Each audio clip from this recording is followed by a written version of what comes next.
Algebra of matrices. इसमें सबसे पहले तो आ जाता है एडिशन ऑफ मैट्रिसेस। मैट्रिसेस में जैसे डिटर्मिनेंट में क्या होता था, अगर दो डिटर्मिनेंट तभी ऐड होते थे जब उनके दो कॉलम्स या दो रोज सेम हो तो तीसरे वाला ऐड हो जाता था। इसमें लेकिन सबसे पहले तो मैट्रिक्स क्या होती है, एक अरेंजमेंट होती है, कोई वैल्यू नहीं है, ये सिर्फ एक अरेंजमेंट है। वैल्यू डिटर्मिनेंट की होती है, जो मैट्रिक्स होती है उसकी वैल्यू उसकी डिटर्मिनेंट से की जाती है। तो सबसे पहले एडिशन के लिए तो मैट्रिक्स सेम ऑर्डर के होने चाहिए। अब ऑर्डर क्या है, जैसे ये है 1 2 3 1 2 3, इसमें दो रोज़ हैं, तीन कॉलम है, ये रोज़ ये कॉलम्स, 1 2 2 रोज़ 3 कॉलम्स, तो इसका ऑर्डर हो गया 2 क्रॉस 3। सबसे पहले रोज़ लिखे जाते हैं, उसके बाद कॉलम्स लिखे जाते हैं, तो ये 2 क्रॉस 3। ये अगर किसी के साथ ऐड होगा तो सिर्फ 2 क्रॉस 3 वाले के साथ ही ऐड होगा। और कैसे ऐड होगा, तो कॉरस्पॉन्डिंग एलिमेंट्स ऐड कर दिए जाएंगे, इसका पहला ऐड करके यहाँ पे, फिर इसका दूसरा ऐड करके इसके दूसरे में, इसका तीसरा ऐड करके यहाँ पे, ऐसे सारे एलिमेंट्स ऐड कर दिए जाएंगे। ये 2 क्रॉस 2, इसका ऑर्डर या 3 क्रॉस 3 भी हो सकता है, 5 क्रॉस 3, 3 क्रॉस 5, कोई भी ऑर्डर, लेकिन एडिशन में दोनों सेम ऑर्डर के होने चाहिए तभी ऐड होंगे। और उसके बाद फिर आता है मल्टीप्लिकेशन बाय स्केलर। अब जैसे कोई मैट्रिक्स था, डिटर्मिनेंट था, ये इसको हमने किसी स्केलर से मल्टीप्लाई कर दिया, मान लीजिए के से मल्टीप्लाई किया, तो ये जब इसके अंदर जाता था तो किसी एक रो में, चाहे तो ये या फिर ये किसी एक रो में या फिर किसी एक कॉलम में, सब में मल्टीप्लाई हो जाता था। लेकिन मैट्रिक्स में अगर किसी मैट्रिक्स को किसी स्केलर के से या लैम्डा किसी से मल्टीप्लाई करे तो वो जितने एलिमेंट्स हैं मैट्रिक्स में, चाहे किसी भी ऑर्डर का हो, वो सभी से मल्टीप्लाई हो जाएगा। ये के टाइम्स, सारे के सारे के टाइम्स हो जाएंगे ऐसे। डिटर्मिनेंट में एडिशन में भी होती थी कि कोई एक रो या कोई एक कॉलम ऐड होता था, बाकी दो सेम रहते थे। डिटर्मिनेंट में मल्टीप्लिकेशन में भी होता था, किसी एक रो किसी एक कॉलम में जाएगा, बाकी सेम रहेंगे। और यहाँ पे मैट्रिसेस में सारे ऐड हो जाते हैं एलिमेंट्स एक साथ। और मल्टीप्लिकेशन बाय स्केलर में भी सारे एक साथ मल्टीप्लाई हो जाते हैं किसी स्केलर से। उसके बाद आता है मल्टीप्लिकेशन ऑफ मैट्रिसेस, यानी किसी एक मैट्रिक्स को किसी दूसरे मैट्रिक्स से मल्टीप्लाई करना। तो यहाँ पे एक इम्पॉर्टेंट बात है, सबसे पहले इसमें यूज़ कौन सा होता है, आर क्रॉस आर नहीं होगा, सी क्रॉस सी नहीं होगा, आर क्रॉस सी ही सिर्फ होगा, सी क्रॉस आर भी नहीं होगा। आर क्रॉस सी मेथड ही यूज़ होता है, जो डिटर्मिनेंट में ये चारों यूज़ कर सकते थे, लेकिन यहाँ पर सिर्फ और सिर्फ आर क्रॉस सी होता है। और इसमें एक और चीज़ है, जैसे अगर इसका मतलब कोई भी दो मैट्रिसेस ज़रूरी नहीं आपस में मल्टीप्लाई होंगे ही, उनके मल्टीप्लाई होने की एक क्राइटेरिया होती है, कंडीशन है। ऐसा नहीं कि कोई भी दो मैट्रिसेस उठा लो और मल्टीप्लाई कर दो। अगर इसका ऑर्डर है पी क्रॉस क्यू, तो इसका जो ऑर्डर होना चाहिए वो क्यू क्रॉस एम होना चाहिए, यानी इसके लास्ट वाला इसके फर्स्ट वाला सेम होना चाहिए। तो इन दोनों को जो मल्टीप्लाई करके आएगा वो आएगा पी क्रॉस एम ऑर्डर का। ये पी क्रॉस क्यू, ये क्यू क्रॉस एम होना चाहिए। अगर ये पी क्रॉस क्यू है तो लास्ट वाले इसका लास्ट इसका फर्स्ट सेम होना चाहिए, और मल्टीप्लाई करके जो ऑर्डर आएगा वो पी क्रॉस एम का आएगा, यानी इसके number of column is equal to इसके नंबर ऑफ़ रोज होने चाहिए। अब जैसे अगर एक क्वेश्चन आ जाए कि एक मैट्रिक्स है ए 3 क्रॉस 3 ऑर्डर का, उसको बी से मल्टीप्लाई किया जिसका ऑर्डर एम क्रॉस एन है, तो एम प्लस एन की मिनिमम वैल्यू बताइए, मिनिमम वैल्यू। अब क्योंकि ये 3 क्रॉस 3 है, और अगर ये मल्टीप्लाई हो रहा है, क्योंकि गिवन है क्वेश्चन में मल्टीप्लाई किया, तो m3 होना ही पड़ेगा, m इज इक्वल टू 3 होगा। और क्योंकि अब m3 है तो हमें m प्लस एन की मिनिमम वैल्यू निकालनी है, यानी 3 प्लस एन की मिनिमम वैल्यू। क्योंकि एक मैट्रिक्स है m क्रॉस एन ऑर्डर का, तो n की मिनिमम वैल्यू क्या आ सकती है, या तो n क्या हो सकता है, n 0 तो कभी होगा नहीं, क्योंकि ये मैट्रिक्स है। अगर n 0 होगा तो मैट्रिक्स होगी नहीं, तो n 1 होगा, 2 होगा, 3 होगा, कुछ भी हो सकता है, लेकिन n is equal to 1 minimum है। तो 3 प्लस एन की मिनिमम वैल्यू क्या आ जाएगी, n इज इक्वल टू 1 पे 3 + 1 4। अब जैसे ये क्वेश्चन है, तो ये जो सबसे पहले जो मैट्रिक्स इन दोनों को मल्टीप्लाई करना है हमें, तो सबसे पहले मैट्रिक्स जो है इसका ऑर्डर क्या है, इसमें 3 रोज़ हैं 1 कॉलम है, तो ये हो गया 3 क्रॉस 1 ये 3 रोज़ 1 कॉलम, ये 3x1 है। और इसका ऑर्डर क्या है, इसमें 1 रो है और 3 कॉलम है, तो ये 1x3। तो क्या ये मल्टीप्लाई होंगे? हाँ, दोनों के लास्ट में 1 है तो मल्टीप्लाई होंगे। इनसे जो मैट्रिक्स आएगा वो कितने ऑर्डर का आएगा? 3x3 ऑर्डर का आएगा, यानी 1 2 3 1 2 3 1 2 3, 3 रोज़ 3 कॉलम। यहाँ पे A11 A12 A13 A21 A22 A23 A31 A32 A33। जैसे डिटर्मिनेंट में मल्टीप्लिकेशन होता था वैसे इसमें भी हो जाएगा। यहाँ पे सारे एलिमेंट्स मल्टीप्लाई कर करके निकाले जाएंगे। 1 इंटू 4 4, यहाँ पे 4 हो जाएगा ऐसे करके, क्योंकि इसके नीचे तो कुछ है ही नहीं ना। फिर उसके बाद आती है कुछ प्रॉपर्टीज़। सबसे पहले तो ए बी का मल्टीप्लिकेशन और बी ए का मल्टीप्लिकेशन इक्वल नहीं होता जनरली। क्यों? क्योंकि मान लो अगर ए है पी क्रॉस क्यू का, तो बी क्या होना चाहिए? यहाँ पे फर्स्ट में क्यू होना ही चाहिए। और ये मान लो क्यू क्रॉस एम है, जैसे ये तो हो जाएगा, ये पी क्रॉस क्यू, ये क्यू क्रॉस एम है, यानी मान लो 3x2 और ये 2x5। लेकिन अगर हम बी ए को देखें, बी ए, तो बी है 2x5 और ए है 3x2, तो यहाँ 5 और 3 आ रहा है, तो ऐसे तो मल्टीप्लाई नहीं होगा। ए बी मल्टीप्लाई हो रहा है, बी ए मल्टीप्लाई नहीं हो रहा है, तो A B is not equal to B A generally. फिर second, A into B plus C is equal to A B plus A C. अब मैट्रिक्स मल्टीप्लिकेशन में जो पहले लिखा जाता है, ये जैसे बी प्लस सी, ये मैट्रिक्स ऐड करके भी एक मैट्रिक्स ही आएगा। ये पूरा एक मैट्रिक्स है, ये भी एक मैट्रिक्स है। जो पहले लिखा जाता है उसको बोलते हैं प्री फैक्टर, जो बाद में लिखा जाता है उसको बोलते हैं पोस्ट फैक्टर। तो प्री फैक्टर हमेशा प्री में ही रहेगा। यहाँ ए अंदर मल्टीप्लाई किया तो ए पहले लिखा फिर बी लिखा, फिर इसको भी अंदर मल्टीप्लाई किया तो ए पहले लिखा फिर सी लिखा। इसको सी ए नहीं लिख सकते, ए बी प्लस सी ए गलत है, बी ए प्लस सी ए गलत है, बी ए प्लस ए सी गलत है, सिर्फ A B plus A C. Pre वाला प्री में रहेगा, पोस्ट वाला पोस्ट में रहेगा।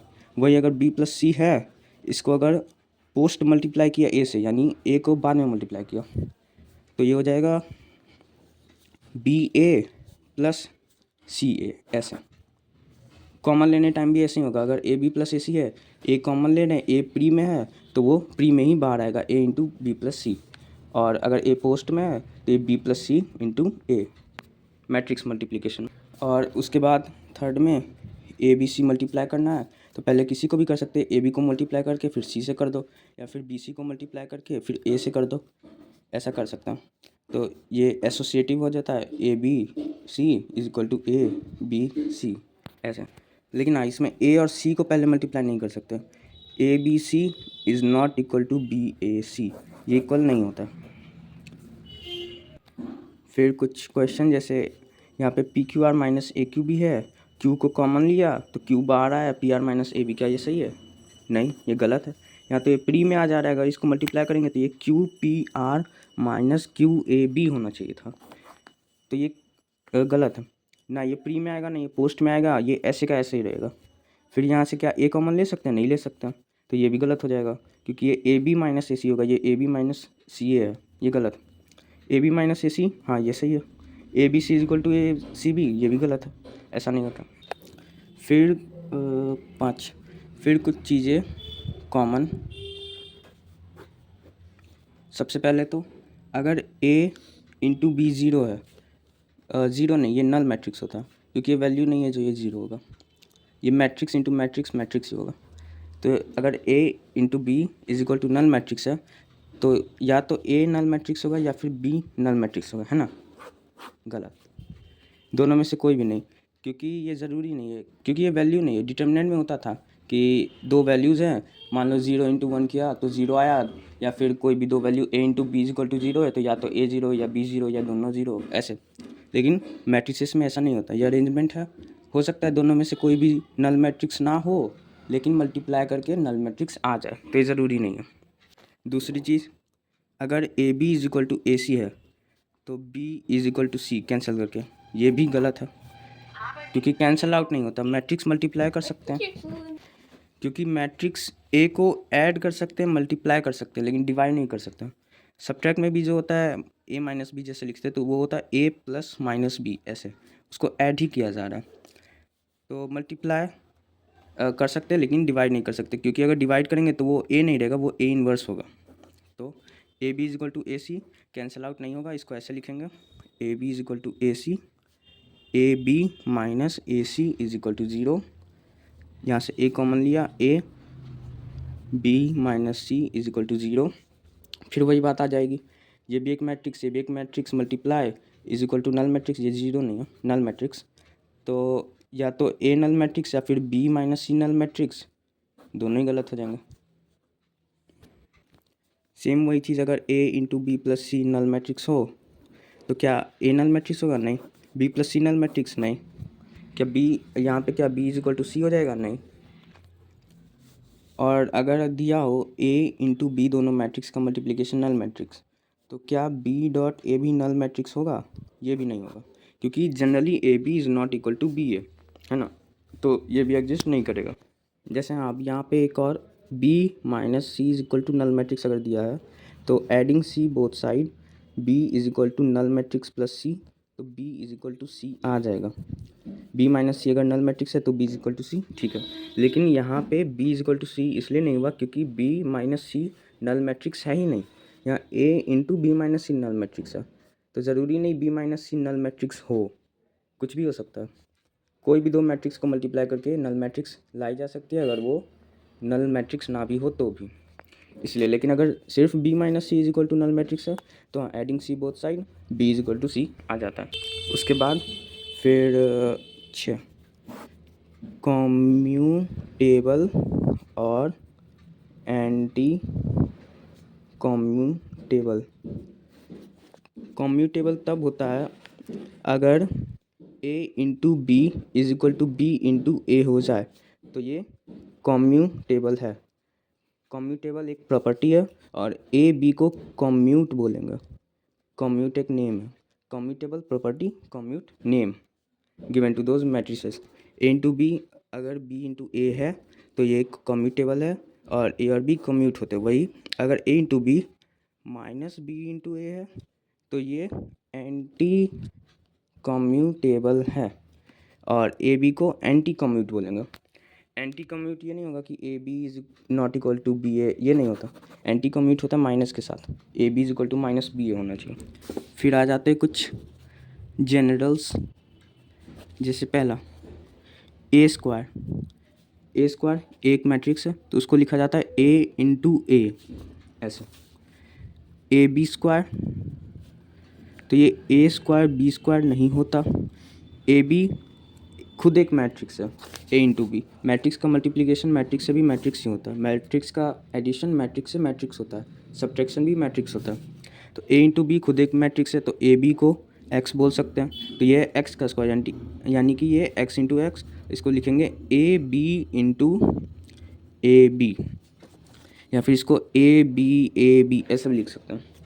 तो ये ए स्क्वायर बी स्क्वायर बिल्कुल नहीं है, ए मल्टीप्लाई नहीं हो रहा, ए बी मल्टीप्लाई हो रहा है, यहाँ पे बी ए मल्टीप्लाई हो रहा है, यहाँ पे फिर ए बी मल्टीप्लाई हो रहा है, लेकिन ए और बी मल्टीप्लाई नहीं हो रहे, तो ये ए बी है, ए स्क्वायर बी स्क्वायर नहीं है। तीसरा, अगर ए की पावर एम इंटू ए की पावर एन है तो ये ए की पावर एम प्लस एन होता है, हाँ, क्योंकि ये A dot dot dot M times, और ये फिर ए ही चले जा रहा है, तो total M plus N times A है। चौथा, ए प्लस बी का होल स्क्वायर क्या होगा? अब जैसे ये दोनों मैट्रिक्स हैं, दोनों का एडिशन भी मैट्रिक्स होगा, तो या तो इसको डायरेक्ट लिख दिया जाए A plus B into A plus B, ये होगा। A square B square plus two A भी नहीं होगा। या फिर let A plus B is equal to X, फिर ये होगा एक्स का square is equal to X into X is equal to A plus B into A plus B. अब इसको मल्टीप्लाई करना, तो प्री हमेशा प्री में, पोस्ट हमेशा पोस्ट में। ये normal multiply A into A plus, यहाँ पे ए प्री में है, A into B plus B into A plus B into B. तो अब इसको लिखेंगे A square plus A B plus B A plus B square. अब अगर A B is equal to B A है, यानी कम्यूट है, कम्यूटेबल है या कम्यूट है, तो ये हो जाएगा A B plus B A is equal to A B, same हो जाएगा A B is equal to B A. वही अगर एंटी कम्यूट होता तो A B equal to minus B A होता, तो ये दोनों कैंसिल हो जाते, A square plus B square आ जाता।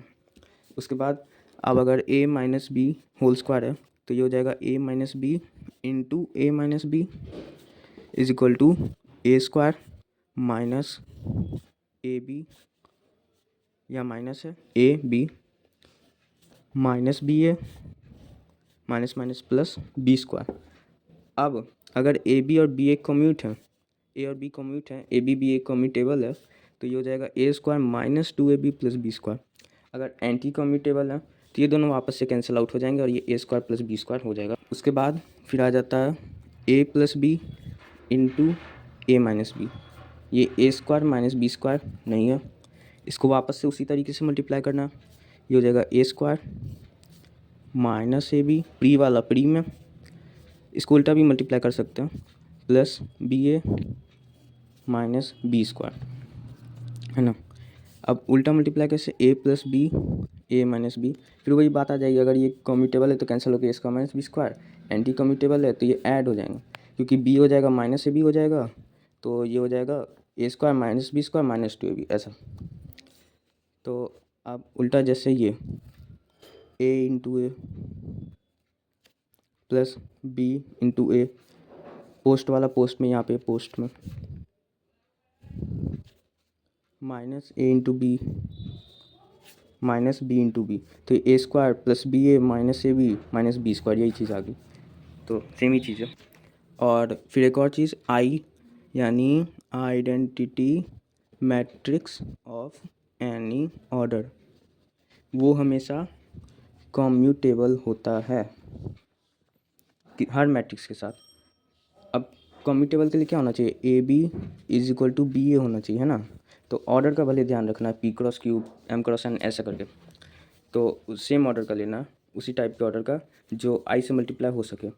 अगर कोई एक मैट्रिक्स है 3x3 का और हमने आई ले लिया 4x4 का, तब तो नहीं होगा ना मल्टीप्लाई। तो कम्यूटेबल ये ऑर्डर का ध्यान जरूर रखना, A into B is equal to B into A commutable होता है, और आइडेंटिटी मैट्रिक्स हमेशा कम्यूटेबल होता है हर किसी के साथ, हर किसी मैट्रिक्स के साथ, जिससे वो मल्टीप्लाई हो सके। तो अगर ए इंटू आई है तो वो आई इंटू ए होता है, और ये 1 की तरह काम करता है अगर वैल्यू देखी जाए तो ये ए होता है, A into I into A is equal to A. और वहीं जैसे A square is equal to A square, यानी कि ए इंटू ए होता था, आई स्क्वायर आई इंटू आई, ये आई ही होगा, ये ए नहीं होता लेकिन ये आई होता है। आई क्यूब आई होता है, आई की पावर 4 आई होते, आई की पावर n आई होती है। और अगर a प्लस आई की पावर n है, ये दोनों मैट्रिक्स हैं, ये आइडेंटिटी मैट्रिक्स, ये कोई भी मैट्रिक्स है, मैट्रिक्स के साथ ही ऐड होता है, मैट्रिक्स किसी स्केलर के साथ ऐड नहीं होगा। तो इसमें बस बाइनोमियल थ्योरम लगा देना, binomial expansion, n c 0 a की पावर n ऐसे करके पूरा n c n तक। और जैसे कोई वैल्यू होती थी, नॉर्मल वैल्यू a की पावर 0 1 होता था, है ना, वैल्यू है, ये वैल्यू है।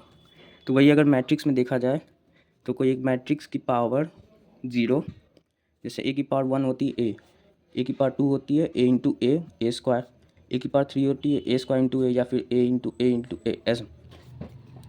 तो a की पावर 0 हो जाती है आइडेंटिटी मैट्रिक्स, ये 1 की तरह काम करता है।